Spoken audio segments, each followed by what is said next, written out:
बे हालामनि गासैबो रायजो राजानिसिम आंनि आइ आफा बिदा फंबाय बिब' बिनानाव बैसोनि गासैनिसिमबो आंनि खुलुमनाय सिबिनायखौ बावहरबाय आरो उन्दैफोरनिसिम आंनि अननायखौ जासिहरबाय। एया इलेक्शনৰ বতৰ নিৰ্বাচনৰ বতৰ আমি সকলোৱে জানো যে সকলো দলে নিজৰ নিজৰ নিৰ্বাচন কৰে। অলপ আগতে মোক মিডিয়াই বাহিৰত পাতি পেলাই এটা কথা সুধিছিলে যিটো মই কাহানিও শুনা নাছিলোঁ। তেওঁলোকে সুধিছে যে যিমানেই বিটিচিৰ নিৰ্বাচন ওচৰ চাপি আহিছে সিমানেই লম্ফ-জম্ফ কৰা দেখা গৈছে বুলি কৈছে।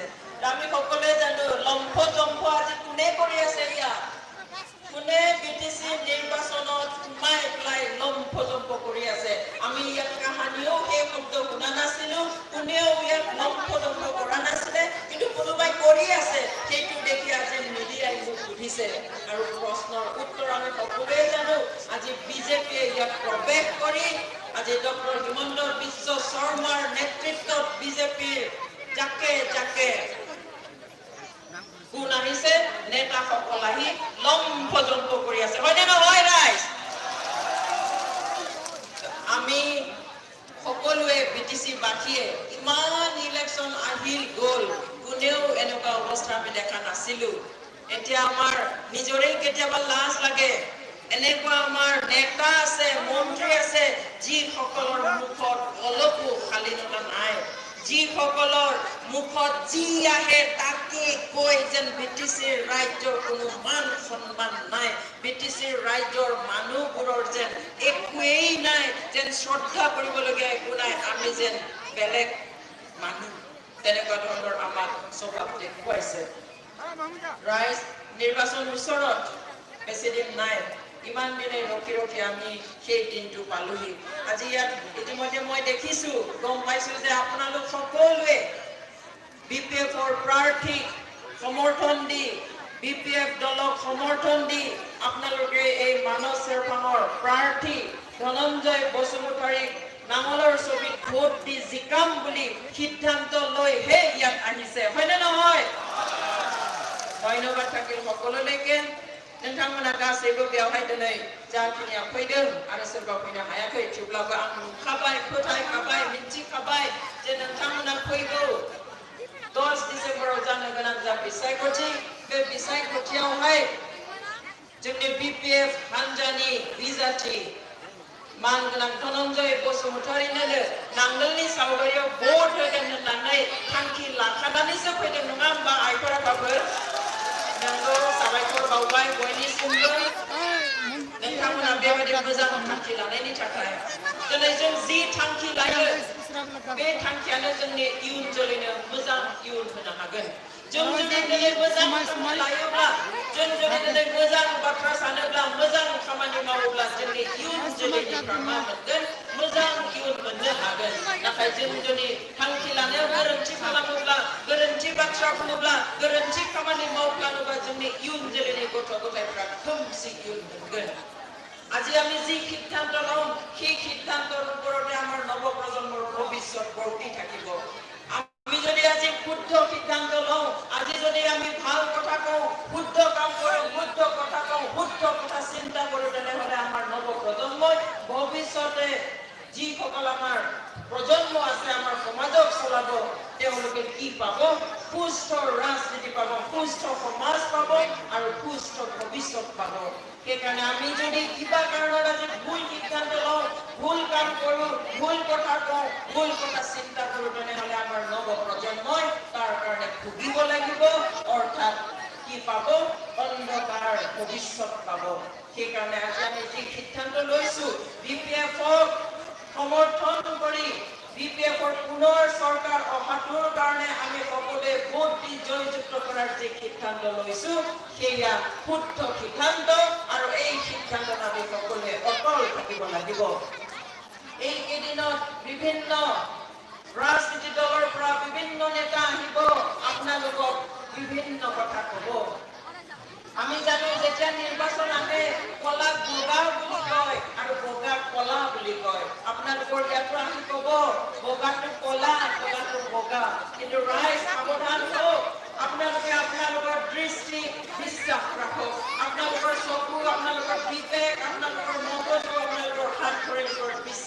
ৰাখক কোনোবাই আহি যদি কিবা কয় তাক আপোনালোকে ভুল নাযাব ৰাইজে ৰাজা नोंथांमोन जों दिनै बयबो मिथिगौ बिसायख'थि जेब्ला फैयो गुबुन गुबुन हान्जाफ्रा फैनानै बायदिसिना बाथ्राफोर फैगोन दिनै गुफुरखौ गोसोम होनफैगोन सोरबाया गोसोमखौ गुफुर होनफैगोन बायदिसिना बाथ्रा बुंनानैहाय नोंथांमोनखौ रायजो राजाखौ आन्दायहोनो नाजागोन गावबा गाव भट मोननो थाखाय नाथाय आइफोर आफाफोर आं खावलायो नोंथांमोना नोंथांमोननि नोजोरखौ फोथाय नोंथांमोननि मेगनखौ फोथाय नोंथांमोननि साननाय हनाय मेलेम आथिं आखाइखौ फोथाय दिनै जों जा नुदों बेनो सैथो आरो बेखौ सोरबाया दिनै नङा होनना बुङोब्ला जों बेखौहाय आरो सानफिननांगौ बाथ्रा नङा আজি আমি যি দেখিছো সেইটোৱে সত্য যি শুনিছো সেইটোৱে সত্য আমাৰ হাত ভৰি আছে চকু আছে আমি য'তেই ঘূৰিছো আমি দেখিছো এই বিটিচিত এতিয়া কি হৈ আছে সকলোৱে কৈছে ইয়াত একো হোৱা নাই কিন্তু মই কম যোৱা 15টা বছৰত যদি এই অসমৰ উত্তৰাঞ্চলৰ বিভিন্ন জাতি জনগোষ্ঠী ভাষা ধৰ্মৰ লোক বসবাস কৰা এই উত্তৰাঞ্চলত যদি এখন যদি ইউনিভাৰ্চিটি হৈছে বিশ্ববিদ্যালয় হৈছে কৰবাত যদি এখন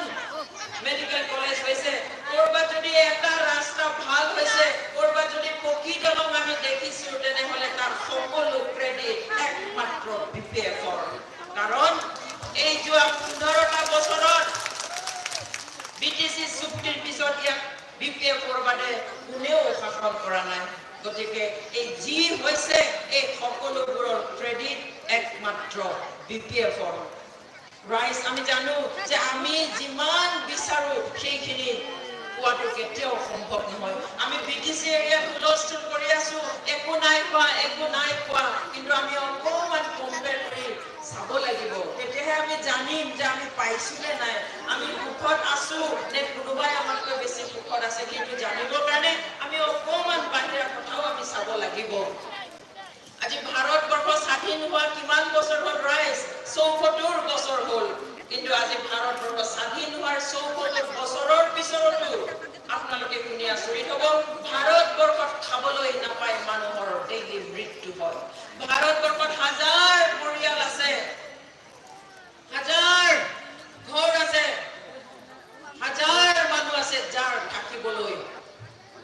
ঘৰ নাই গছৰ তলত বসবাস কৰে কি কৰে গছৰ তলত বসবাস কৰে ঘৰ নাই আমি ওপৰৱালাক ধন্যবাদ দিব লাগিব এই বিটিসি অঞ্চলত খাবলৈ নাপায় মানুহৰ মৃত্যু হোৱা নাই এই বিটিসি অঞ্চলত থাকিবলৈ ঘৰ নোহোৱাৰ কাৰণে গছৰ তলত জীৱন নিৰ্বাহ কৰিব লগা হোৱা নাই আজি ভাৰতবৰ্ষ স্বাধীনতা পোৱাৰ ৭৪ বছৰৰ পিছতো ভাৰত চৰকাৰে সকলো গাঁৱতে খোৱা পানী দিব পৰা নাই সকলো গাঁৱতে ৰাস্তা পথ দিব পৰা নাই সকলো গাঁৱতে পঢ়াশালী স্থাপন কৰিব পৰা নাই সকলো গাঁৱতে বিজুলী চাকি দিব পৰা নাই ইত্যাদি ইত্যাদি ইত্যাদি আমি যদি অসমৰ কথা চাওঁ য'ত আমি জন্মগ্ৰহণ কৰিছো য'ত আমি ডাঙৰ দীঘল হৈছো সেই অসমখন আজি পূৰ্ণাংগ ৰাজ্য হোৱা ছেপাৰেট ষ্টেট হোৱা কিমান বছৰ হ'ল ৰাইজ ৭০ বছৰ ধেমালি কথা নহয় কিন্তু ৭০ বছৰৰ পিছতো অসম চৰকাৰে আজিও সকলো গাঁৱতে বাট পথ দিব পৰা নাই সকলো গাঁৱতে খোৱা পানী দিব পৰা নাই সকলো গাঁৱতে পঢ়াশালী স্থাপন কৰিব পৰা নাই সকলো গাঁৱতে বিজুলী চাকি দিব পৰা নাই সকলো গাঁৱতে য'ত হাতী আহি আক্ৰমণ কৰে সেইবিলাক কি কৰিব পৰা নাই বচোৱাৰ ব্যৱস্থা কৰিব পৰা নাই গৰাখহনীয়া শেষ কৰিব পৰা নাই তেনেহ'লে আমি চাওঁ অসমে যদি পূৰ্ণাংগ ৰাজ্য হোৱাৰ ৭০ বছৰৰ পিছতো যদি সকলোকে সকলো দিব পৰা নাই ভাৰত চৰকাৰে যদি স্বাধীনতাৰ ৭৪ বছৰৰ পিছতো সকলোকে সকলো দিব পৰা নাই তেনেহ'লে আমাৰ বিটিসি কেইবছৰ হৈছে কেৱল ১৭ বছৰ ৰাইজ তাৰো প্ৰথম ২ বছৰটো আমি হিচাপ কৰিব নোৱাৰো সেয়া ইণ্টাৰিম অৱস্থাত থকা চৰকাৰ তাৰপিছত থাকিল কিমান ১৫ বছৰ সেই ১৫ বছৰত আমি কিমান আশা কৰিব পাৰো হয় মানুহৰ আশাৰ কোনো লিমিট নাই কোনোবাই যদি সাংঘাতিক আশা কৰিছিলে তেওঁ ক'ব কম পাইছো কোনোবাই যদি অলপ আশা কৰিছিলে তেওঁ ক'ব বহুত পাইছো আজি ১৫টা বছৰৰ আগত যেতিয়া বিটিসি চুক্তি হৈ আহিছিলে ১৭ বছৰৰ আগত ২ বছৰ ইণ্টাৰিম কৰাৰ পিছত যেতিয়া প্ৰথম বিপিএফ গঠন কৰি চৰকাৰ হাতত লৈছে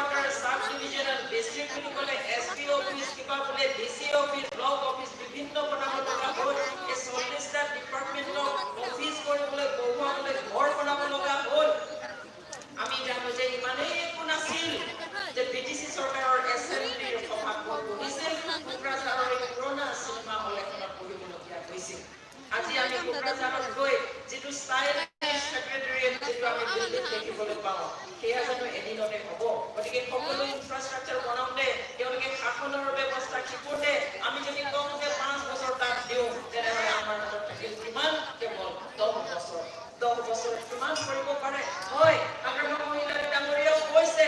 যে মই 100% কৰিব নাই পৰা আৰু সেইটোৱে সত্য যিটো আজি অসম চৰকাৰেও 70 বছৰৰ পিছতো 100% কৰিব নাই পৰা ভাৰত চৰকাৰেও 74 বছৰৰ পিছতো 100% কৰিব নাই পৰা रायजो राजा नोंथांमोन दिनै जौगानायनि बाथ्रा बुङोब्ला जों बेखौ बुंनांगोन जे थांनाय समफ्रावहाय 17 बोसोरनि आगोलाव जोंनि बेवहाय मा दंमोन जोङो फाखानि दलंबो गंसेबो नुफेरामोन दंफांनि नङाब्ला औवानि दलंल'सो जों नुफेरोमोन नङा होमबा दिनै जुदि बे बिटिसि हालामाव बहाबा जुदि फाखानि दलं गंसे जादोंब्ला बहाबा जुदि लामा जादोंब्ला बहाबा जुदि मोजां स्कुल कलेज जादोंब्ला बहाबा जुदि इउनिभार्सिटि गंसे बा मेडिकेल कलेज गंसे जादोंब्ला बिनि गासैबो क्रेडिटआ बिपिएफआव थांगोन मानोना बे गोलाव 15 बोसोराव बिपिएफनि अनगायै बेयाव रावबो सोरखार सालायाखै रावबो मावनायनि खाबु मोनाखै बेवहाय जोङो लाथिख' होननायनि बाथ्राखौ जोङो फोथायजाया आं बेनिखायनो बुंदों जे गुफुरखौ गोसोम गोसोमखौ गुफुर होनोब्ला जों फोथायनायाव गोरोन्थि जागोन जुदि जों बेखौ फोथायोब्ला दिनै सारा बिटिसिआव दावराव जेबो मावाखै बिपिएफआ जेबो खालामाखै जाख्ल'नायल' माबाल' ओरैल' नाथाय आइ आफा नोंथांमोन जों जुदि नायोब्ला नुगोन जों एसे गुबुनजोंबो रुजुनानै नायनांगोन अब्लासो मिन्थिगोन जों दिनै मा अबस्थायाव दङ आइफोर आफाफोर भारत हादरा दिनै उदांस्रि जानाया 74 बोसोर जाबाय आरो बे 74 बोसोर जासेयावबो दिनै भारत हादराव ओंखाम मोनजायै मानसिया सानफ्रोमबो थैयो भारत हादराव दिनै उदांस्रि मोननाया 74 बोसोर जासेयावबो दाबो अनेक फोलेर न'खर दङ जायफोरा थानो न' गैया बिफां सिङाव थायो दिल्लीयाव थांनानै हराव ओंखारोब्ला जों नुगोन भारत हादरनि राजथावनियावनो जे गथ' गथाय लानानै हराव बिफां सिङाव थायो गोबां न'खरफोर मानि थाखाय दिनै भारत हादरा उदांस्रि मोननाया 74 बोसोर जासेयावबो गासैबो गामियाव दिनैसिम लामा होनो हायाखै लोंनाय दै होनो हायाखै फरायसालि गायसननो हायाखै आरो मोब्लिब गोहो होनो हायाखै बायदि बायदि बायदि बेबादिनो जों आसामखौ नायब्लाबो एखे आसामा दिनै आलादा रायजो मोननाया 70 बोसोर जाबाय 70 बोसोर थेवब्लाबो बे 70 बोसोरावबो आसाम सोरखारा मा खालामनो हायाखै गासैबो गामियाव लोंनाय दै होनो हायाखै लामा बानायना होनो हायाखै फरायसालि गायसनना होनो हायाखै मोब्लिब गोहो होनो हायाखै मैदेर फैनायखौ होबथानो हायाखै दैबाना फैनायखौ होबथानो हायाखै अब्ला जोंनि बिटिसिआ खै बोसोर जाखो 17 बोसोरल' 17 बोसोरनिनो आरो 2 बोसोरा इन्टारिम अबस्थायाव दंमोन जेराव खामानि मावनायनि बाथ्रा फैया अब्ला जोंनियाथ' थाबाय 15 बोसोरनि गिबि 5 बोसोरखौ जों नायोब्ला नुगोन जे बे गिदिर जि सुक्तिनि गेजेरजों मोन 40 बिफानफोर मोनबोनाय आरो बे 9000 वर्ग किल'मिटारनि जि बाउन्डारिजों लोगोसे मोन 4 डिस्ट्रिक्ट मोननाय बेफोरनि मावखुलि बानायनाय बायदिसिना बेफोरखौ इनफ्रास्ट्राक्चार बानायनायनि थाखायनो जोङो 5 बोसोरखौ होनो हायो अब्ला थायो जोंनि आखायाव बेसेबां 10 बोसोर बे 10 बोसोराव बेसेबां मावनो हायो मोनसे सोरखारा नंगौ जोंनि साननायनि लुबैनायनि हास्थायनायनि लिमिट गैया जों लुबैयो सोरबाया जुदि बिराद बुरजा लुबैदोंमोनब्ला एसे मोनोब्ला बे सानगोन खम मोनबाय होननानै सोरबाया जुदि एसे लुबैदोंमोन बे सानगोन आं बिराद मोनबाय बेवहाय बे जानाय जायिया गावबा गाव साननायनिसो खोथा दिनै 28 बोसोरनि आगोलाव दाब दाब जायगायाव आं बेरायोमोन 20 बोसोरनि आगोलाव 25 बोसोरनि आगोलाव जेब्ला एनडिए बिनि सेंग्राफोरखौ आर्मिफ्रा गावथारोमोन पुलिसफ्रा गावथारोमोन बहाबा जोंनि दाय गैयै रायजो राजाखौ गावथारोमोन आइजोफोरखौ जिनाहारि खालामोमोन जों बेरायफैयोमोन बर' एन्ड जास्टिस फ्रन्टनिफ्राय जों खबर लानो फैयोब्ला गारिनिथ' खोथाया बा साइकेलबो जों सालायनानै हाबनो हायामोन दिनै बे जायगायाव थाङोब्ला आं जायगाखौ सिनायला मानो सिनाया खारन बेयाव सोलायनाय फैबाय परिबर्तन फैबाय दिनै आं जेराव हाबनो हायाखैमोन साइकेलजोंबो बे जायगायाव दिनै मा जाखो पिच लामा जाबाय दिनै बेयावहाय मोजां फरायसालि जाबाय शेड जाबाय अफिस जाबाय बायदिसिना जाबाय जायनि थाखाय जों सिनायला बेवहाय जौगाथायनि बाथ्राखौ जोङो सुनायनि सिगाङावनो सिगांनि मा अबस्थामोन जोंहा बेखौ जोङो सानग्रोनाया मोजां रायजोफोर আমি আজি এই নিৰ্বাচনৰ সময়ত কিছুমান মানুহৰ ব্যৱহাৰ দেখি আমি সকলোৱে আশ্চৰ্য প্ৰকাশ কৰিছো আমি দুখ পাইছো আচৰিত পাইছো যে আমাৰ নেতাসকল আজি কোনো শিষ্টাচাৰ নোহোৱা হৈ গৈছে আমাৰ এই বিটিসি ইলেকশন এইবাৰৰ যেটো ইলেকশন নিৰ্বাচন এই নিৰ্বাচনটো আগৰ দৰে নহয় আমি বহুত সাৱধান হ'ব লাগিব ইয়াত আগৰ নিৰ্বাচনবিলাক আমাৰ মাজত আছিল এইবাৰ বিজেপিৰ এন্ট্ৰি আমাক ধ্বংসৰ পথলৈ নিব সেই কাৰণে আমি সকলোৱে সাৱধান হ'ব লাগিব আজি বিজেপি সকলোৱে চিনি পাইছে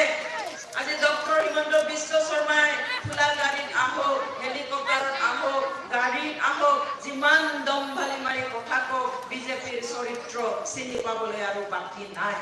গতিকে আমাৰ এক বিটিসি বাকীয়ে প্ৰথম সুবিধা পাব বিজেপিক ৰোধ কৰিবৰ কাৰণে অসম বাকীয়ে বিটিসিৰ বাহিৰখিনিয়ে এছেম্বলি ইলেকশনৰ জৰিয়তে সুবিধা পাব আমি কিন্তু বিটিসি ইলেকশনৰ দ্বাৰাই আমি বিজেপিক ৰোধ কৰিবলৈ আমি কি পাম সুবিধা পাম সেই সুবিধা আমি সকলোৱে লৈ অহা 10 তাৰিখে হ'বলগীয়া যি নিৰ্বাচন সেই নিৰ্বাচনত আপোনালোকে নাঙলৰ ছবিত ভোট দি পদুম ফুলক আমি কি কৰিব লাগিব নাকচ কৰিব লাগিব ৰাইট আমি সকলোৱে জানো যিখিনি কথা কৈছে আজি ডক্টৰ হিমন্ত বিশ্ব শৰ্মাই প্ৰথম নিৰ্বাচনৰ সভাত আহিয়ে কৈছে যে তোমালোক আমি তই মই কথাবিলাক কৈছে কাক আমাক ভাগ কৰিব আহিছে আমি এজন মন্ত্ৰীৰ মুখত এজন নেতাৰ মুখত আমি শান্তিৰ কথা একতাৰ কথা আমি উন্নয়নৰ কথা শুনিব খুজো কিন্তু তেওঁ আমাক ধৰ্মৰ নামত জাতিৰ নামত ভাষাৰ নামত ভাগ কৰি সকলোকে সাৰকাৰ কৰিব বিচাৰিছে আৰু ইয়াক বিজেপি স্থাপন কৰিব খুজিছে আজি অসমে বুজিছে যোৱা 2016 চনত যেতিয়া আমি পৰিৱৰ্তন আনিম বুলি নাচি বাকি জপিয়াই মেলি যেতিয়া নিৰ্বাচন প্ৰচাৰ কৰিলে ৰাইজে ভাবিলে হয় পৰিৱৰ্তন আহিব সেইকাৰণে সকলোৱে বিজেপিক ভোট দিলে বিজেপিয়ে জিকিলে চৰকাৰ গঠন কৰিলে কিন্তু এই 4.5 বছৰত সকলোৱে দেখিলে যে বিজেপিয়ে কি পৰিৱৰ্তন আনিলে হয় পৰিৱৰ্তন আনিছে সেই পৰিৱৰ্তনটো হ'ল যে আমি নিজৰ ভাষা সংস্কৃতি ধৰ্ম আদি লৈ আমি জীয়াই থাকিব নোৱাৰো আমি সকলোৱে কাৰোবাৰ লগত সামিল হ'ব লাগিব যিটো আমি কেতিয়াও হ'ব দিব নোৱাৰো আৰু সেইটোকে আজি বিজেপিয়ে কৰিবলৈ গৈ আছে আজি অসমবাসীয়ে বুজিছে কাৰণে আসুৰ নিচিনা সংগঠনে এজেৱাইচিটিৰ নিচিনা সংগঠনে ৰাজনৈতিক দল গঠন কৰিবলৈ বাধ্য হৈছে কিয় একমাত্ৰ বিজেপিক ৰুধিবলৈ আজি কৃষক মুক্তি সংগ্ৰাম সমিতিয়ে ৰাজনৈতিক দল গঠন কৰিবলৈ বাধ্য হৈছে কিয় কেৱল বিজেপিক ৰুধিবলৈ আজি কংগ্ৰেছ আৰু এআইডিএফৰ নিচিনাই আজি একেলগে কাম কৰিবলৈ বাধ্য হৈছে কিয় একমাত্ৰ বিজেপিক ৰুধিবলৈ তেনেহলে আমাৰ বিটিসি বাকীয়ে কিয় সাৱধান নহওঁ আমি কিয় ৰুধিব নোৱাৰো আমি কিয় বাধা দিব নোৱাৰো কিন্তু দুখজনক দুৰ্ভাগ্যজনক কথাটো হ'ল তাত অসমবাসীয়ে নাকচ কৰিবলৈ ৰেডি হৈছে আমাৰ ইয়াত বিটিসি ডাকৰ কিছুমানে তাত আদৰণি জনাইছে ইউপিপিএলে প্ৰমুখ বড়ো ডাঙৰীয়াই আজি বিজেপিক আদৰণি জনাই ইয়াত সোমাবলৈ সুযোগ দিছে কেৱল ক্ষমতাৰ স্বাৰ্থত যদি এনেকুৱা শত্ৰু জ্ঞান সোমাই যদি সকলো জাতি জনগোষ্ঠী একেলগে শান্তিৰে থকা এই বিটিসি অঞ্চলটোত যদি অশান্তি আনে ইয়াক আমি কেতিয়াও গ্ৰহণ কৰিব নোৱাৰো গ্ৰহণ কৰিম নে ৰাইজ আমি গ্ৰহণ কৰিব নোৱাৰো তেনে বিজেপিनि जा आखल बेखौ गासैबो मिन्थिजोबबाय फैखालिनो गिबि फोसावनो फैखालिनो मा डक्टर हिमন্ত বিশ্ব शर्माया जे नोंसोर मोनजायोबा जोंबो मोनजानांगोन नोंसोर साख्रि मोनोबा जोंबो मोननांगोन नोंसोरजों मा राव बिलाय सोरखौ फागो खालामनो नागिरदों सोरनि गेजेराव बेबायदि बोखावनाय लाबोनो नागिरदों बिटिसि ओनसोलाव गासैबो हारि राव धोरोम जाति जनगोष्ठीया दिनै इसेबां मोजाङै दङ बेनि उनावहाय बिथाङा दिनै फैनानै जोंनि गेजेराव गावस्रानाय लाबोनो नागिरदों दिनै बेवहाय जा दङ बेखौ बिथाङा मा मिन्थिनायखाय माला फैनायखाय दिनै बिटिसि जानायनि सिगाङाव मालाबा बिथाङा बेयाव फैनायमोन नामा? दिनै बिजेपिया मा सार्टखौ लानानै बेयाव फैदों जों बयबो मिन्थियो। दिनै बिजेपि बेयाव थायोब्ला बिटिसिखौ बिजेपिया लायोब्ला जों गासैबो राव हारिमुनि मानसिफ्रा गावबा गावनि राव हारिमु धोरोमखौ लानानैहाय खर' दैखांनानै जों आरो थांनानै थानो हानाय नंलिया। बिजेपिया बेयाव हाबफैयोब्ला जों आरो 50 बोसोर बेक जागोन आरो जों गावनि राव हारिमु धोरोम आरो सिनायथिजों थांनानै थानो आरो आन्दोलन खालामनो बाध्य जागोन। आइ आफा नोंथांमोन जेखौ जों लुबैया जोंनि हारिया जोंनि बे ओनसोलनि मानसिया आन्दोलन खालामालासिनो सान्थियाव थानो मोननाय मोन्थाय जोंहाबो दङ आइफोर आफाफोर। दिनै आसामनि मानसिया बयबो मिथिबाय जेब्ला 2019 मायथाइयावहाय बिराद परिबर्तन सोलायनाय लाबोगोन होननानै मोसानानै खननानै रंजानानै बारग'नानै फोसावफैबाय आसामनि मानसिफ्रा फोथायबाय नोंगौ नङा सोलायनाय लाबोमारगोन भट होनानै देरहाहोजोब्बाय। देरहाखांनायनि उनाव दिनै मा जाखो?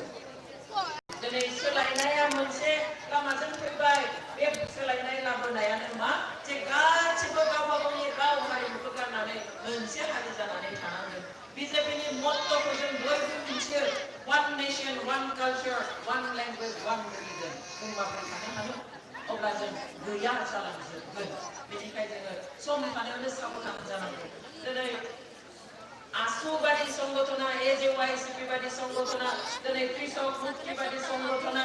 दिनै राजखान्थि दोलो दानो गोनां जादों। मानि थाखाय? बिजेपिखौ होबथानो थाखाय फैगौ इलेक्सनावहाय दिनै कंग्रेस एफिएफआबो आखाइ हमलायनो बाध्य जादों। मानि थाखाय? बिजेपिखौ होबथानो थाखाय। ओजों आरो जोंहा बिटिसियावहाय मा खालामदों? जोंनि मानसियानो दिनै इउपिपिएलआ दिनै प्रमद बर' बिथाङा बिजेपिखौ बरायदों। बोरै जानो? जों बेखौ मालाबाबो नाजावनो हाया। इउपिपिएलआ हारसिं सोरखार दानो हायोबा दा जोंहा बुंनांगौ जाया नङा गैया जों मोजां मोनगोन। नाथाय खालि गादिनि सार्थखौ जुदि बिजेपि बायदि हान्जाखौ बेयाव सोफैब्ला जों बेखौ मालाबाबो गनाया। दिनै बिजेपिजों ओरैबादि माने थालायनाय थाखा फैसा लाबोनाय बहाबा सिटफोरखौ फानदों। सोरबा केन्डिडेटनि सिटफोरखौहाय क्रर थाखायाव फानदों। दिनै रायजो राजाया इउपिपिएल होननानै 10 मास खामानि मावबाय। दिनै केन्डिडेटआ कौटि थाखा लानानै बिजेपिनो फानदों। आरो बेबायदि लिस्ट जोंनि आखायाव दङ। दा फोथाय आइफोर आफाफोर जों बेखौ मालाबाबो नाजावनो हाया आइफोर आफाफोर। दिनै बिश्वजित दैमारिया बुंदों जों बिजेपिया बिटिसिखौ लाब्लाबो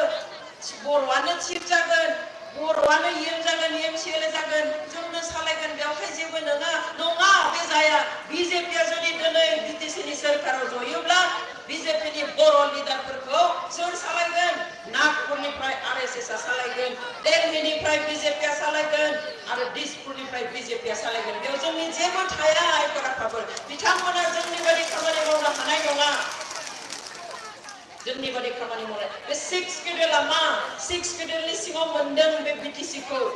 6 शेड्यूलआ जाबाय ट्राइबेलफोरनि स्पेशल प्रटेक्शननि थाखाय होनाय सेल्फ गभर्नेन्स स्वशासन गावखौ खुंनो मोननायनि थाखाय होनाय मोनसे बेबस्था। दिनै जुदि बेयाव बिजेपिया जयोब्ला बिजेपिया गाव माबादिहाय गावनि पार्टिखौ फुवारलांगोन बेखौसो सानगोन। जोंनि थाखाय मालाबाबो साननो हानाय नङा। आइफोर आफाफोर मालाबा बेखौ दाजे बिजेपिया बिटिसिखौ सेनो नागिरदों। मालाबा जोंनि मोन्थायनि थाखाय बिजेपिया आन्दोलन खालामफेरनाय नामा? मालाबा संग्राम खालामनाय नामा? मालाबा बिजेपिनि मानसिया थै थोबसे बोहैनाय नामा? मालाबा बिजेपिनि मानसिया दिनै जेल जाफेरदों नामा? बिटिसिनि मुङाव, बिटिआरनि मुङाव मालाबा जोंनि मोन्थायनि थाखाय हजि खावफेरदों नामा? अब्ला जों मानो होनो बिजेपिनो? मानो होनो? जों होनो हागोन नामा रायजो राजा नोंथांमोन? हाया। मानो होनो? मा बिजेपि बिलाय? दाख्लै जेने थेने नंबां जाबां मोनसे एफर्ट खालामनानै होबाय। जोंनो 10 थाखा होनानै दिनै 9 थाखाखौनो लांफिननो नागिरदों। जोंनो थाइसे होना बुरखायनो नागिरदों। जों बेखौ माब्रै गनायनो आइफोर आफाफोर? बे जानाय नङा। साबधान जानांगोन। जोंनि देग्लायनि बे बिसायख'थिया मोननाय मोनैनि नङा आइफोर। जों खुद्रिनायखौ दोनथ'नो नांगोन। सोरनियावबा लामाया ससे जायाखै, सोरबा खुन्दुं थफ्लासे मोनाखै, सोरबा फायखाना गंसे मोनाखै, बिनि थाखाय जों खुद्रिथ'नो नाङा आइफोर आफाफोर। जों बोरैहाय जोंनि जोंनि हारिखौ बे ओनसोलखौ बिटिसिनि गासै जाति जनगोष्ठीफोरनि खौसेथिखौ जों बोरै रैखा खालामगोन जोंनि इयुन जोलैया बोरैहाय मोजां इयुन मोननो हागोन सुस्थ' राजखान्थि सुस्थ' समाज मोननो हागोन बिनि थाखायसो जों देग्लाय बिसायख'थियाव भट होनो नांगोन मोननाय मोनैनि नङा आइफोर आफाफोर बेफोर गासैबो जालांगोन मानो जाया मोनलांगोन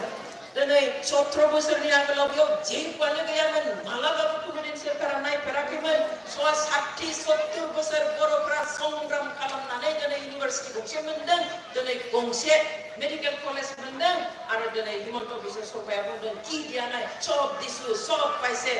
কিমান টকা দিছো কিহৰ কাৰণে এই টকা এই ইউনিভাৰ্সিটি এই বোলে কিবা মেডিকেল কলেজ বোলে আমি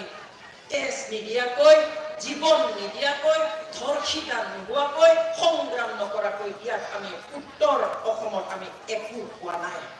আজি হিমন্ত বিশ্ব শৰ্মাই কৈছে কি দিয়া নাই সব দিছো অমুক হ'ল একোৱে কাম নহ'ল আমি গৈ কাম কৰিম এতিয়া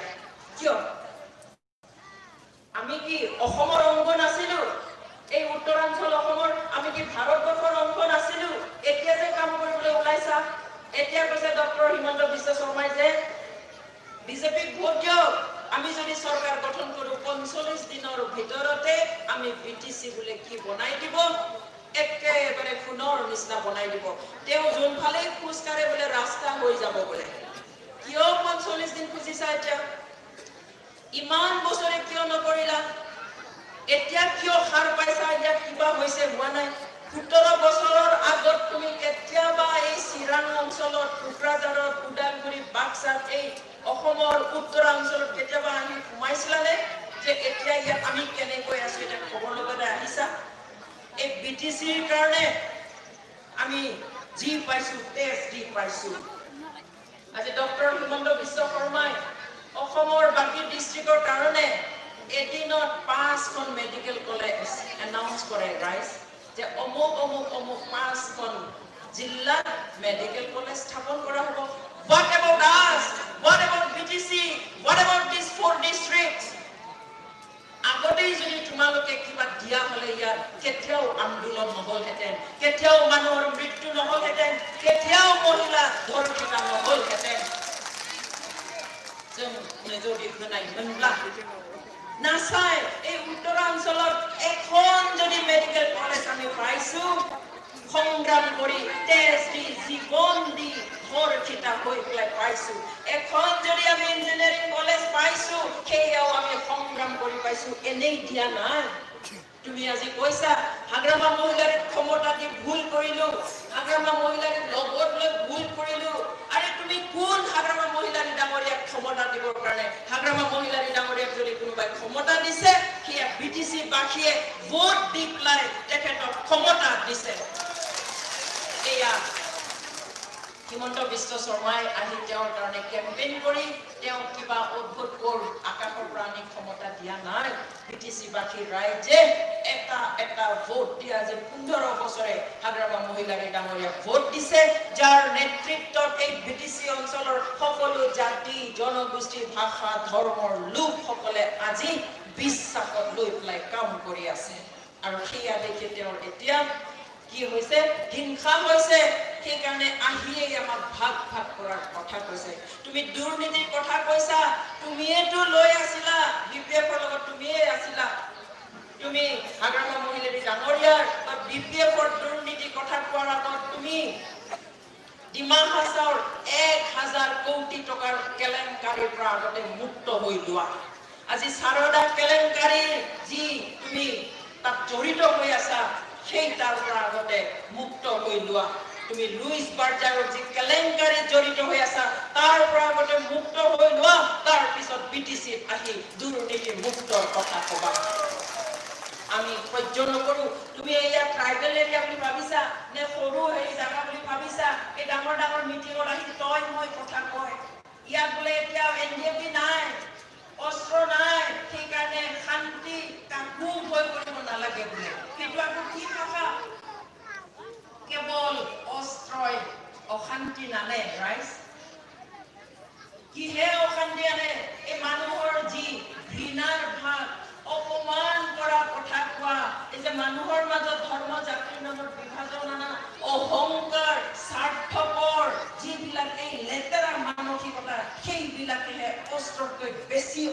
জানিব পাৰে যিটো ডক্টৰ হিমন্ত বিশ্ব শৰ্মাই কৰি আছে তেনে হাতিয়াৰালো শান্তি লাভা তেনে बुंफैदों जेबो गैला गिनांगौ गैला सोरबा डिस्टार्ब होयोबा आंखौ हरनि 200 फन खालामनानै फन नाम्बार रानलाबायदों सोरखौ बुंदों जोंखौ बुंदों बर'फोरखौ बुंदों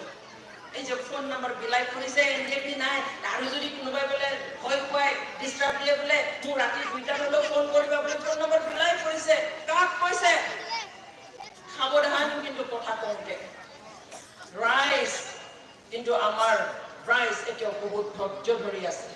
আমি এনেকুৱা ভাষা আমি শুনিব নোখোজো जोंखौ बेबायदि बाथ्रा बुंदों सोरखौ सिगिनायनि बाथ्रा बुंदों आं बेनिखायनो बुंदों जे असान्थिया हाथियारजोंल' फैया बे मुगैनाय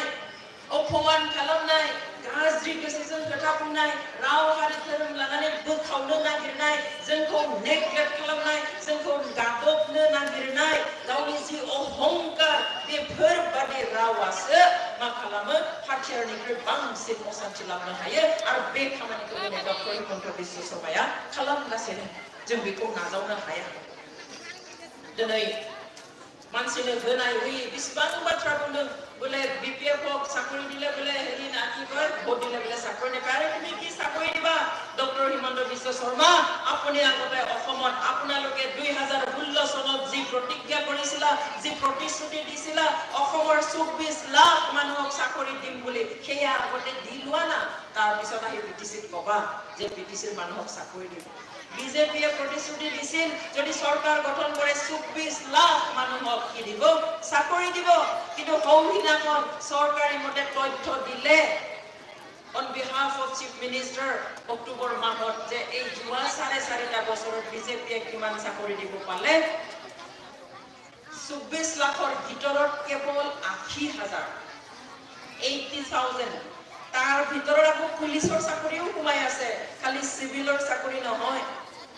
কোট 24 লাখ কোট 80,000 চাও 24 লাখৰ 1 লাখ মানুহক আজি 4.5 বছৰত চাকৰি দিব নোৱাৰিলে তাৰ মানে 1% মানুহক চাকৰি দিব নোৱাৰিলে তাৰ পিছত আকৌ ইয়াত আহি ডিঙি ফুলাই ফুলাই ক'ব বোলে আমি বিজেপি চৰকাৰত আহিলে সবকে চাকৰি দিম কেনেকুৱা মিছা কথা কেনেকুৱা প্ৰলোভন যে 24 লাখ मानसिनो सरकारि साख्रि होगोन होननानै बिजेपिआ बुंदोंमोन 2012 मायथाइयाव नाथाय दाख्लै अक्ट'बराव अफिशियेल स्टेटमेन्ट ओंखारबाय मानसि सासेया पेपाराव सोंनायाव ओपन लेटार होनानै सोंनायाव बेसेबांनो साख्रि मारखो थांनाय 4.5 बोसोरावलाय बिजेपिआ सरकारि तथ्यआनो बुंदों जे खालि 80,000नोल' होनो हाबाय थ' बहा 24 लाख बहा 80,000 1 लाखनोबो होनो हायासै अब्ला बेयाव फैनानै गोदान फार बुंनानैहाय मा बुंफैदों बेयाव जे बेयाव जों फैब्ला साख्रि होजोबगोन बेफोर गासैबो खोलानाय थगायनाय आइफोर आफाफोर जोंनो दायो बेफोरखौ नांथ'वा जों हारि हिसाबै गसंना थानायासो जोंनि गिबि खामानि जानांगोन दिनै इउपिपिएलआबो बुंदों नङा होमबा बयबो खोनादों खोमा जे इउपिपिएलआ सोरखार दायोब्लालायनो न'खरफ्रोमनोबो साख्रि होगोन खोनायाखै होमबा खोनादों थ' बे सम्भब नामा जायो नामा न'खर न'खर साख्रि होनो हागोन नामा दिनै कर'ना बेरामनि थाखाय भारत हादराव 1 कौटिनिख्रुइबो बारा मानसिया साख्रि खोमाबाय गैया दिनै आसाम सोरखाराबो आलादा रायजो मोनलायलायनायनि 70 बोसोरनि उनावबो न' साख्रि रानना होनो हागोन जानो हायाखै जायनि थाखाय लाख सेंग्रा सिख्लाफ्रा बेंगालुरु माबालायनो चेन्नाइ मुम्बाइ दिल्ली एलाहाबाद खामानि नागिर थाङो जों दाखालि सेकेन्ड लकडाउन खुलिबा नुदों लाख आसामनि सेंग्राफोर सिख्लाफोर ट्रेनजों लानानै फैदों बिसोर मानो थांदों आसाम सोरखारा न' साख्रि होनो हानाय होनबा लाख सेंग्राफोर बाहेरायाव थांनाय नङामोन बोरै होनो आरो गोमारखोबा बेखौबो मिथिनांगोन मा लेभेलनि साख्रि होगोन मा थाखोनि साख्रि मोनगोन जोंनि रायजो राजाफ्रा न'खर अफिसार लेभेलनि होगोन प्रफेसार होगोन डाक्टर होगोन इन्जिनियार होगोन मास्टार होगोन ना मा पियन सुबिदा होगोन बेखौबोथ' मिथिनांगोन आरो बेफोरखौ होनोब्ला इन्टारभिउ होआलासिनो मोननाय नङा इन्टारभिउ होब्ला बर' गथ'फ्रानो बयनिख्रुइ खम मोनगोन कारन जोंनिया बर' गथ'फ्रा फरायसाफ्रा मा खालामजायो गले गले गावबा गावनि लिडारफोरनि सार्थनि थाखाय बाहायजाबाय थायो 7-6 बोसोर लामायाव आन्दोलन खालामनायाव बाहायजाबाय सिमोन एमपि इलेक्शनाव बाहायजाबाय दा नै बिटिसि इलेक्शनाव बाहायजागासिनो आरो फैगौ बोसोराव एसेम्बलि इलेक्शन दंबावोसो बेयावबो बाहायजागोन जोंनि फिसाफ्रा बेयावहाय आइ आफा नोंथांमोना नोंथांमोनखौ खावलायो जोंनि फिसाफोरखौ सामलाय बिथांमोना दिनै सानस'नो हायाखै बुजिस'वाखै गोदावलाबायदों सोरबाया बायदिसिना बाथ्रा बुंनायखाय दिनै मा सानदों नंगौ साननानै थांदों आरो जुदि माबा कम्पानि इन्डास्ट्रि बानायनानै साख्रि थिसननो नागिरदों बेखौबो हाया कारण दिनै आसाम आरो भारतआ इन्डास्ट्रिफोरखौ सालायनो हायैनि थाखाय सोरखारा मा खालामदों प्राइभेटाइज खालामदों आरो जुदि एन्टारप्रेनियरशिपनि खोथा बुंदों स्किल डेभेलपमेन्ट खालामनानै दिनै नरेन्द्र मोदी बिथाङानो सोरखाराव फैजेनब्ला 5 कोटी मानसिनो आङो स्किल डेभेलपमेन्टनि ट्रेनिं होगोन होननाय दिनै फैसा गैयैनि थाखाय होनो हायाखै जोंनि बेयाव लायनो प्रमद बर' बिथाङा UPPL लायनो मा खालामदों बोसोराव 1 लाख मानसिनो साख्रि होनानै 5 लाख मानसिनो बोसोरबायाव साख्रि होयो बोरै जानो बेलाय दिनै आइजोफोरनो सेल्फ हेल्प ग्रुपफोरनो 75,000 रां होगोन होननानै बुंदों नाथाय बिनि थाखाय मा खालामनांगोन दिनै 1 लाख न'खरनो न' होगोन होनदों नाथाय बिनि थाखाय मा खालामनांगोन दिनै जुदि सोरनोबा न' नांगौबा दिनै जुदि सोरनोबा साख्रि नांगौबा सोरनोबा जुदि दिनै सेल्फ हेल्प ग्रुपनो थाखा नांगौबा मा खालामनो होदों UPPL नो भट होनो होदों बेलाय मा जाखो बेलाय बेफोरथ' सोरखारि स्किमसो बेफोरो पार्टी स्किम नङा आइ आफा नोंथांमोन दिनै सोरनोबा साख्रि माबा न' होनाया बे सोरखारि स्किम बोराय बुरैनो सहाय खालामनाया सोरखारि स्किम माबा खुन्दुं होनाय माबा फायखाना होनाय लामा बानायनाय सोरखारि स्किम सेल्फ हेल्प ग्रुपनो फैसा होनाया सोरखारि स्किम बियो पार्टी स्किम नङा आइफोर आफाफोर जाय सोरखार फैयो बिनि सिङावनो बे स्किमफ्रा सोलिबाय थायो दिनै सेल्फ हेल्प ग्रुपफ्रा कांग्रेसनि दिनाव UPA लेड सोरखारावबो दङमोन दायो NDA सोरखार BJP लेड सोरखार बेयावबो दङ सोरबा गाबोन फैब्लाबो बे थागोन दिनै सोरखारि स्किमखौ लानानै बेखौहाय UPPL दोलोनि स्किम बादि बुंनानै भट मोननो थाखाय दिनै ब्लेकमेल खालामदों आरो बेखौ जों गनायनो हाया दिनै बेफोरो सरकारि स्किमब्ला बिथांमोनाथ' मिन्थिखायो अब्ला मानो बै फर्म जे रानथिंलाबाया नङा होमबा फर्म रानथिङो 200-300 खाङोबो सहि लायो बेंक एकाउन्ट नाम्बार लायो माबा भटार ID नाम्बार लायो बिनिफ्राय बे फर्मावहाय खनासेथिं ट्रेक्टरनि सावगारि खनासेथिंजाय प्रमद बर'नि सावगारि मा जाखो बेलाय बेथ' सोरखारि स्किम नंला बेयो पार्टीसो जाहैबाय बेखौ जों नाजावजाया बेबादि खालामनानै जोंनि रायजो राजाखौ दिनै थगायदों बे जानो हाया दिनै जुदि आं बुङो अब्ला आंखौ प्रमद बर' बिथाङा बुङो बै बिना वारिना गयारिना माबा सासे हिनजाव दङ बे बुङो मा मिथिनोखाय अनजालियालाय बेलायबो फरेन फरायग्रा मा मिथिनोखाय बियो स्किमबो स्टाडि खालामा जेबो मिथिया होननानै बुङो नाथाय आइ आफा नोंथांमोन दिनै रावबो रावखौबो थगायनो हाया ना आं सोरखौबा थगायनो हागोन ना प्रमद बर'आ थगायनो हागोन ना माबा बिना वारिना गयारिया थगायनो हागोन नोंथांमोना बे बयहाबो आखायाव जायहा एन्ड्रइड फन दङ बेयावहाय गुगोलाव थांनानै NRLM होननानै टाइप खालाम नेशनेल रुरेल लिभलिहुड मिशननि आन्दाराव सेल्फ हेल्प ग्रुपआ जानाय नङाब्ला जास्ट सेल्फ हेल्प ग्रुप होननानै टाइप खालाम गुगोलाव ओंखारगोन मा बेसेबां अनुदान मोनो मोनसे सेल्फ हेल्प ग्रुपआ 3 लाखहालागै अनुदान मोननायनि खोथा बेयाव लिरनाय दं आं सोरखौ थगायनो प्रमद बर'आ सोरखौ थगायनो आं रोंलायनो नाङा जायफोरा सेल्फ हेल्प ग्रुप खालामदों बिथांमोनानो नायनानै बेखौ लानो हागोन क्लास 5 गथ'आबो बेखौ टाइप खालामनानै दिहुननो हागोन बेवहाय सोरखौ थगायनो नागिरदों सिमां नुनाया मोजां सिमां नुहोनायाबो मोजां नाथाय नंखाय जाथावै अबास्तब सिमां नुहोनानै रायजो राजा आरो जोंनि सेंग्रा सिख्ला फिसा फिसौफोरखौ आन्दाय होनाया बियो गोरोन्थिल' नङा गिदिर दाय आरो बे दायखौ जुदि जोंबो लाफायोब्ला जोंनि फिसाफ्रा जोंखौ निमाहा होनाय नङा এতিয়া আমি সকলোৱে জানো আপোনালোকে শুনিছে চাগে UPPL কৈছে যে যদি UPPL চৰকাৰ গঠন কৰে প্ৰতি ঘৰে ঘৰে চাকৰি দিম বুলি কৈছে এটো জানো সম্ভৱ হয় শুনিছেনে আপোনালোকে দিম বুলি কৈছে কেনেকুৱা চাকৰি দিব আমিও জানিব লাগিব অফিচিয়েল লেভেলৰ চাকৰি দিব নে ডাক্তৰ ইঞ্জিনিয়াৰ প্ৰফেসৰ মাস্টাৰ কেৰানি চকীদাৰ পিয়ন কি দিব সেইবিলাকো আমি জানিব লাগিব আজি আপোনালোকৰ ব্যাখ্যাতে মই ক'ব খোজো যে কৰোনা বেমাৰ হোৱাৰ পিছত সমগ্ৰ ভাৰতবৰ্ষত 1 কোটি মানুহে চাকৰি হেৰুৱাইছে 1 কোটিতকৈ বেছি আজি 1 কোটিতকৈ বেছি মানুহৰ চাকৰি নাইকিয়া ভাৰতত একমাত্ৰ কৰোনা বেমাৰ হোৱাৰ কাৰণে আজি অসম চৰকাৰে সেপাৰেট ষ্টেট পোৱাৰ 70 বছৰৰ পিছতো অসমৰ মানুহক ঘৰে ঘৰে চাকৰি দিব পৰা নাই যাৰ কাৰণে লাখ লাখ অসমৰ ল'ৰা ছোৱালীয়ে বাহিৰত বেংগালুৰু কিবা বোলে চেন্নাই মুম্বাই দিল্লী এলাহাবাদত কাম বিচাৰি যায় যিবিলাক কামৰ কোনো সিকিউৰিটি নাই জব সিকিউৰিটি নোহোৱা কাম বিচাৰি যায় তেনেহলে কেনেকৈ দিব ইউপিপিএল এনেকুৱা চাকৰি আৰু যদি ভাবিছে ইন্ডাস্ট্রি কল কারখানা বনাই পেলাই আমি চাকৰিত সোমোৱাই দিম আজি অসম চৰকাৰে ভাৰত চৰকাৰে এই ইন্ডাস্ট্ৰিবিলাক চলাব নাই পাৰা আজি প্ৰাইভেটাইজ কৰি দিছে বিক্ৰী কৰি দিবলগীয়া অৱস্থা আজি যদি এন্টাৰপ্ৰেনিয়ৰশিপ কৰাৰ কথা ভাবিছে স্কিল ডেভেলপমেন্ট ট্ৰেনিং দিয়াৰ কথা আজি নৰেন্দ্ৰ মোদী ডাঙৰীয়াই যেতিয়া চৰকাৰ গঠন কৰিছিলে তেওঁ কৈছিলে যে 5 কোটি মানুহক মই এন্টাৰপ্ৰেনিয়ৰশিপ কৰি পেলাই কি কৰিম স্কিল ডেভেলপমেন্টৰ ট্ৰেনিং দিম কিন্তু আজি ফাণ্ডে নাই কাৰণে তেওঁ এইখিনিও ট্ৰেনিং দিয়াব পৰা নাই তেওঁ কোৱাখিনি গতিকে ইয়াত কেনেকৈ সম্ভৱ হ'ব সেইকাৰণে সপোন দেখাটো ভাল সপোন দেখুৱাটো ভাল কিন্তু অবাস্তৱ সপোন দেখুৱাই আমাৰ ৰাইজ আমাৰ ডেকা গাভৰু ল'ৰা ছোৱালীক বিপথে পৰিচালিত কৰাটো কেৱল ভুল নহয় সেয়া এক ডাঙৰ অপৰাধ আৰু সেই অপৰাধৰ আমি অংশীদাৰ হ'ব নোৱাৰো ৰাইজ আমি সেইবিলাক কথাত আমি বিশ্বাস কৰি আমি যাব নোৱাৰো আৰু যদি সেইটো কৰো আমিও অপৰাধী হ'ম আমাৰ ল'ৰা ছোৱালীৰ মুখত আমিও অপৰাধী হ'ম আমাৰ নৱপ্ৰজন্মৰ ওচৰত সেই কাৰণে মই কৈছো যে বগা বগা বুলি আমি ক'ব শিকিব লাগিব কলা কলা বুলি শিকিব লাগিব বিপিএফৰ এনেকুৱা সাংঘাতিক প্ৰতিশ্ৰুতি নাই আমি বিপিএফৰ তৰফৰ পৰা কোৱা নাই এইটো দিম সব কৰি দিম কিয় কোৱা নাই কাৰণ ৰাইজে অলৰেডি দেখিছে যে যোৱা 15টা বছৰত বিপিএফে কি কৰি আছে নহয় জানো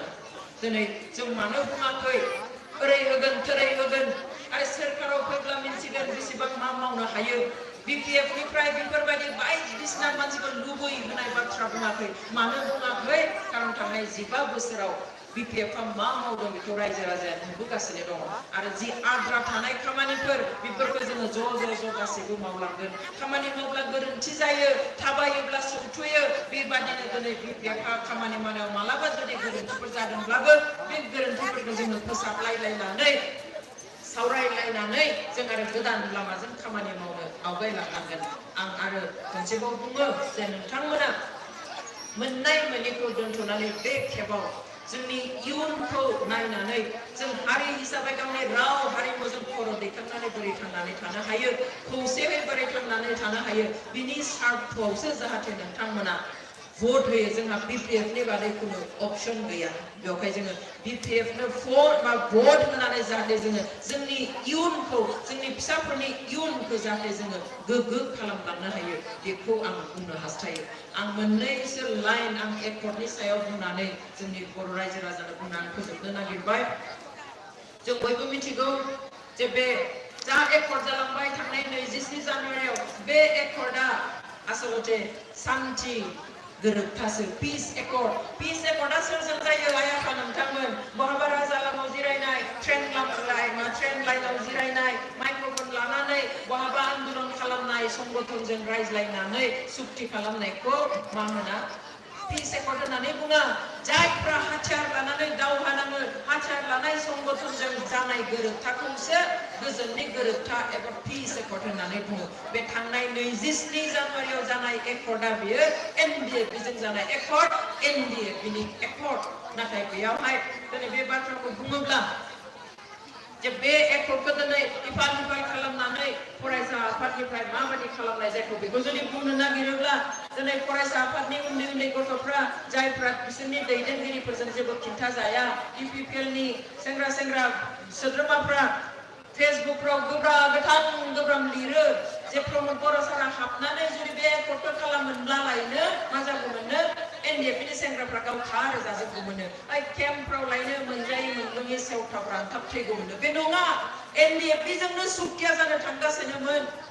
प्रथम सानदोंमोन भारत सरकारा BSF NDF जोनोम जायोब्ला जे बेलाय मा 10 जन 12 जननि मोनसे फिसा संगठन खोमा सानैसो गावथारब्लानो जोबगोन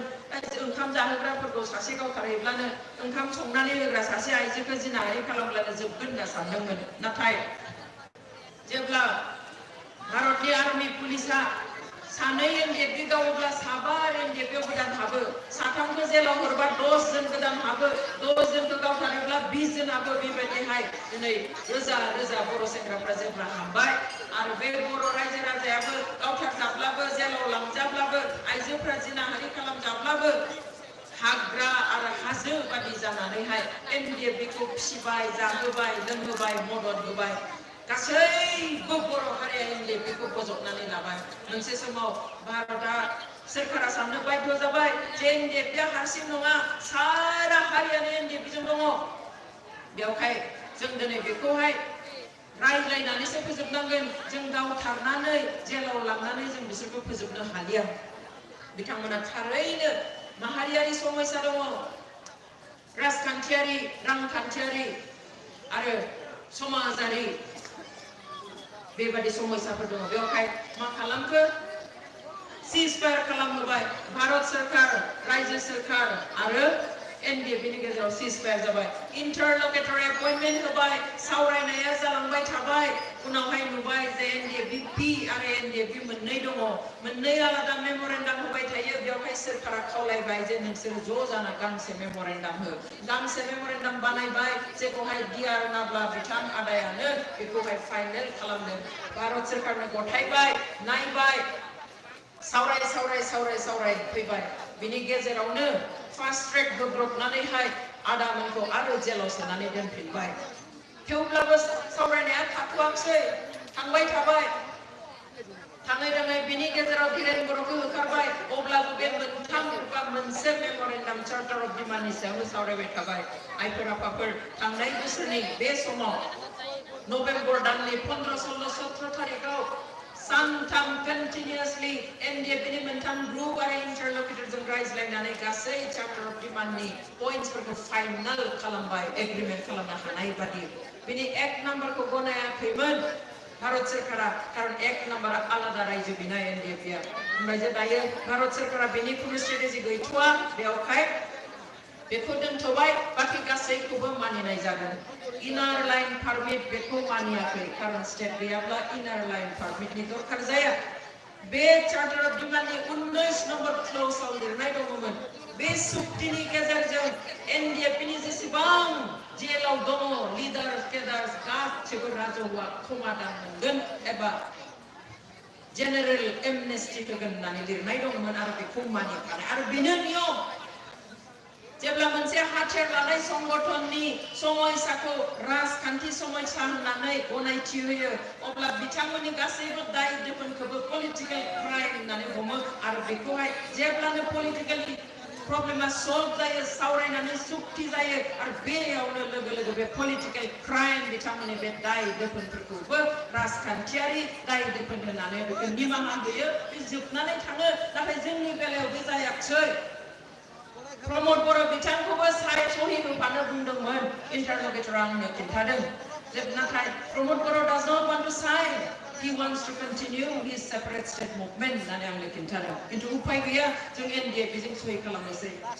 NDF नि सुक्तियाव एबसुखौ सहि होनो खावलायदोंमोन